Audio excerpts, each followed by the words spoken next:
পানির ন্যায্য হিস্যার দাবিতে পানিতে নেমেই প্রতিবাদ জানাচ্ছেন তিস্তা পাড়ের মানুষ।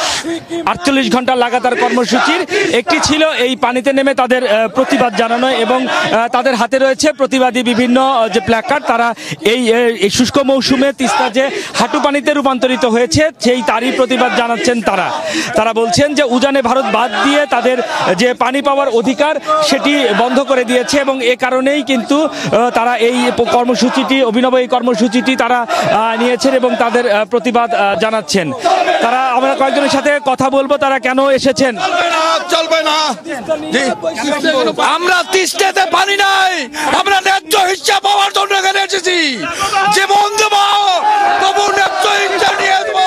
আমরা পানি কি পাবেন মনে করছেন? আমরা আশাবাদ পানি পাবো, আমাদের আন্দোলন বৃথা যাবে না, আমরা সফল হব ইনশাল্লাহ।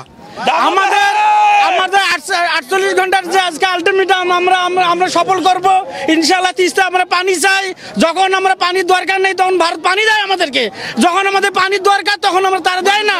এই জন্য আমাদের আজ কর্মসূচি সফল হোক, সুন্দর হোক, এই কামনা করি। হাঁটু পানি অবস্থা রয়েছে, এই পানিতে নেমেই তারা প্রতিবাদ জানাচ্ছেন। তারা বলছেন যে তাদের অধিকার আদায় না হওয়া পর্যন্ত তারা এই আন্দোলনটি চালিয়ে যাবেন।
প্রতিবাদ জানাচ্ছেন।